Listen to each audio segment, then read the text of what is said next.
Hello viewers, আসসালামু আলাইকুম। আজকে আমি শীতের একটি ফেভারিট সবজি ফুলকপি দিয়ে রান্না করব সরপুঁটি মাছ। তো এই জন্য আমি প্রথমে প্যানে তেল গরম করে নিচ্ছি আর দিয়ে দিচ্ছি সরপুঁটি মাছ। তো মাছগুলোতে আমি হলুদ এবং লবণ মাখিয়ে নিয়েছি। ঠিক একইভাবে আমি মাছগুলো মতো আমি ফুলকপিও হলুদ আর লবণ দিয়ে মেখে ভেজে নিয়েছি। কপি দিয়ে রান্না করলে যে কোনো তরকারি আসলে খুব মজা হয়। আর ফুলকপি পছন্দ করে না আমার মনে হয় এমন কোনো মানুষ নেই। তো যাই হোক, ফুলকপিগুলো আমি ভেজে নিয়েছি। তো এবারে আমি তেল গরম করে নিচ্ছি রান্নার জন্য।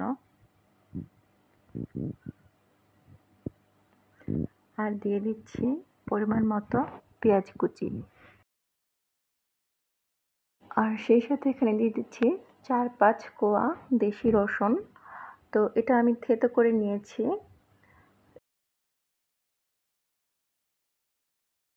পেঁয়াজ রসুন ভেজে এতে আমি পানি দিয়ে দিচ্ছি।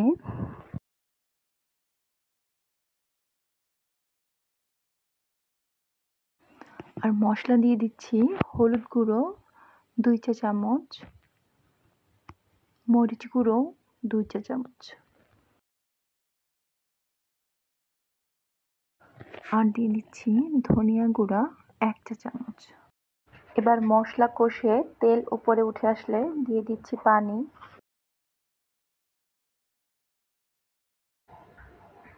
এবার এই পানির ভিতর দিয়ে দিচ্ছি ফুলকপি, ভাজা ফুলকপি। এবার ফুলকপির সাথে মাছগুলো একসাথে দিয়ে দিতে হবে। তো ফুলকপিগুলো আগে দিয়ে আমি মাছগুলো দিয়ে দিচ্ছি।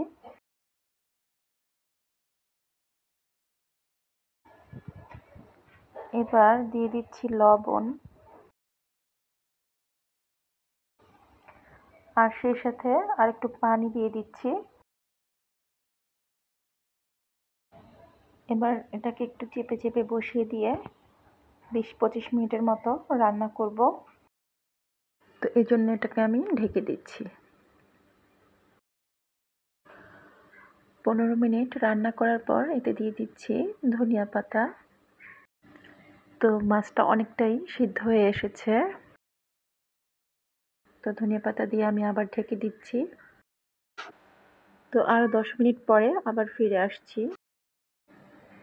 মাছের পানিটা শুকিয়ে একদম ঘন হয়ে এসেছে।